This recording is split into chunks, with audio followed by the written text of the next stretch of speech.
नमस्कार, मैं हूं आकांक्षा और आप देख रहे हैं राजीव टाइम्स। आइए रुक करते हैं इवनिंग बुलेटिन की ओर। केंद्रीय गृह मंत्री अमित शाह ने भारतीय भाषाओं को राष्ट्र की आत्मा बताते हुए इनके महत्व पर जोर दिया। उन्होंने कहा कि भारत की भाषाई विरासत पुनः प्राप्त करने और देशी भाषाओं पर गर्व करने का समय आ गया है। शाह ने मैं बूंद स्वयं खुद सागर हूं पुस्तक के विमोचन पर कहा है कि जल्द ही अंग्रेजी बोलने वालों को शर्म आएगी। राहुल गांधी के 54वें जन्मदिन पर कांग्रेसियों को हर्ष और उल्लास के साथ खुशियां बांटी। कांग्रेस कार्यकर्ताओं ने राजधानी भोपाल के बोर्ड ऑफिस चौराहे पर उनका जन्मदिन दूध, दही, केसर, बादाम से अभिषेक कर मनाया।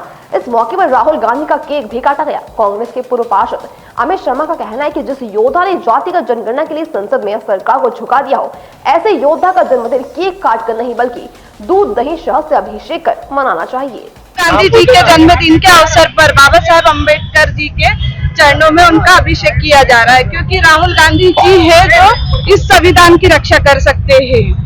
आज राहुल गांधी जी का जन्म दिवस है। राहुल गांधी जी का जन्म दिवस हमने उनके छायाचित्र को दूध, दही और केसर और बादाम के दूध से नहलाने का प्रयास किया है, क्योंकि सालों बाद ऐसा योद्धा पैदा होता है। जाति जनगणना की आवाज जो निचले स्तर पर दबी थी, सवर्ण वर्ग का गरीब आदमी हो, अनुसूचित जाति वर्ग का गरीब आदमी हो, ओबीसी का गरीब आदमी हो, जिस योद्धा ने राहुल गांधी ने सरकार को झुकाने का काम, संसद में जाति जनगणना का प्रस्ताव पास कराने का काम किया था, आज केक महत्वपूर्ण नहीं है। आज ऐसे योद्धा का जन्मदिन हम लोग दूध और तमाम चीजों से मिलाकर ये योद्धा का जन्मदिन मना रहे हैं, राहुल गांधी को दूध से नहलाकर। आदिवासी हितैषी होने का दावा करते हुए बीजेपी और कांग्रेस में लगातार आरोप प्रत्यारोप का दौर जारी है। इसको लेकर आज भोपाल में पीसीसी कार्यालय में नेता प्रतिपक्ष उमंग सिंगार, पूर्व केंद्रीय मंत्री अरुण यादव, पूर्व मंत्री कमलेश्वर पटेल की संयुक्त प्रेस वार्ता हुई, जिसमें एक बार फिर कांग्रेस नेताओं ने बीजेपी और सरकार पर आदिवासी विरोधी होने का आरोप लगाया। उमंग सिंगार ने कहा है कि आदिवासी जल, जंगल, जमीन से जुड़े हुए हैं। बीजेपी धर्म की राजनीति करती है और ले जाना चाहती है। बीजेपी विकास के मुद्दों पर फोकस ही नहीं कर रही। वहीं भाजपा मंत्री विजय शाह को भी लपेटे में ले लिया। इन नेताओं ने आंदोलन की चेतावनी देते हुए कहा है कि कोई नुकसान होगा तो ये सरकार की जवाबदेही होगी। इस दौरान राहुल गांधी का 54वां जन्मदिन भी मनाया गया। मैं समझता हूं कि कथनी और करनी में फर्क है। 2007 का वन अधिकार नियम 12A(6) में स्पष्ट है कि जब आप दावा खारिज करेंगे तो अनिवार्य रूप से आपको उसको लिखित में बताना आवश्यक है और नोटिस देना आवश्यक है, जो हितग्राही है। सरकार की तरफ से एक नोटिस नहीं गया, ना उस हितग्राही से पूछा गया जो पट्टाधारी जो काबिज था। तो ये एक तरफा कह सकते हैं कि मनमानी है। मैंने वहां पे आदिवासियों से पूछा कि फॉरेस्ट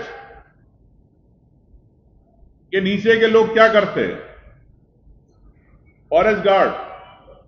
तो कोई एक आदिवासी भाई बोला कि बोले हमसे 10,000 ले लेते हैं, बोले जंगल काट दो, जंगल फाड़ दो, बना लो खेती।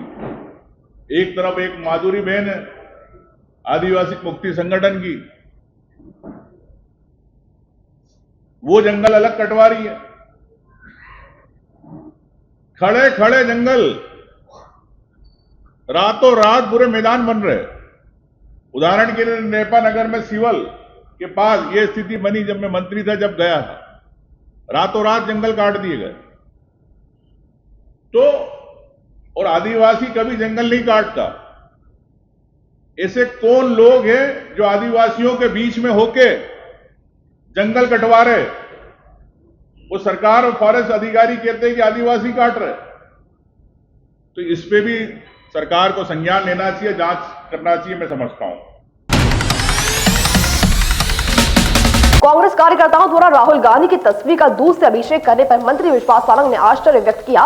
उन्होंने कहा कि चमचागिरी बताया गया। उन्होंने कहा कि इतना सब होने के बाद भी कांग्रेस की नेहरू परिवार के प्रति मानसिकता शर्मनाक है, जबकि कांग्रेस ने हर समय दलित और आदिवासियों को नीचा दिखाने का काम किया। बाबा साहब अम्बेडकर जब चुनाव लड़े तो नेहरू ने उन्हें हराने का षड्यंत्र रचा। कांग्रेस ने लंबे समय तक राज किया, लेकिन बाबा साहब की स्मृति को चिरस्थायी रखने का प्रयास नहीं किया। पर मोदी सरकार ने बाबा साहब की जन्मस्थली से लेकर कार्यस्थली तक को तीर्थ में बदलने का काम किया।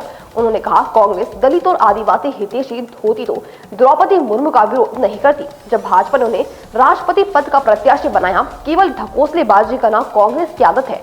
इसके अलावा और भी कई आरोप मंत्री सारंग ने कांग्रेसियों पर लगाए। किसने लड़ी है, किसने नहीं लड़ी, ये बहस का विषय हो सकता है, पर कांग्रेस ने हर समय दलितों को, आदिवासियों को नीचा दिखाने का काम किया। अंबेडकर साहब ता जिंदगी उनको नीचा दिखाने का काम नेहरू जी ने किया। अंबेडकर साहब जब चुनाव लड़े तो नेहरू जी ने पूरा प्रयास किया कि वो लोकसभा का चुनाव ना जीत पाए। अंबेडकर जी को हर समय कांग्रेस में नीचा दिखाने का काम नेहरू परिवार ने किया था। इतने सालों तक कांग्रेस राज करती रही, अंबेडकर जी से जुड़ी हुई किसी भी स्मृति को उन्हें चिरस्थायी रखने का प्रयास नहीं किया।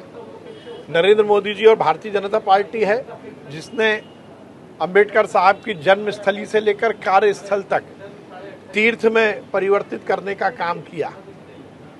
आप इतने ही दलित और आदिवासियों के हितैषी होते कांग्रेसियों तो आप द्रौपदी मुर्मू जी का विरोध नहीं करते जब भारतीय जनता पार्टी ने उन्हें राष्ट्रपति पद का प्रत्याशी बनाया था। केवल और केवल ढकोसलेबाजी करना ये कांग्रेस की आदत है। प्राइवेट सेक्टर के बैंकों के कुछ नियमों में 1 जुलाई से बदलाव होने जा रहे हैं। एक तरफ जहां HDFC बैंक ने क्रेडिट कार्ड को लेकर कुछ नियम में बदलाव किया है, तो वहीं ICICI बैंक की तरफ से कुछ ट्रांजैक्शन पर लगने वाले चार्ज में बदलाव किया गया है, जिसका आपके ऊपर असर पड़ सकता है। हर साल ओडिशा में आयोजित होने वाली जगन्नाथ रथ यात्रा में देश भर से लोग पहुंचते हैं। इस बार जगन्नाथ रथ यात्रा शुरुआत होने वाली है 27 जून से। पुरी में होने वाले इस उत्सव का महत्व सिर्फ धार्मिक नहीं बल्कि यहाँ की सांस्कृतिक विरासत को भी दिखाता है, जो टूरिस्टों के लिए आकर्षण का केंद्र है। इवनिंग बुलेटिन में अब तक के लिए इतना ही। देखते रहिए राजीव टाइम्स।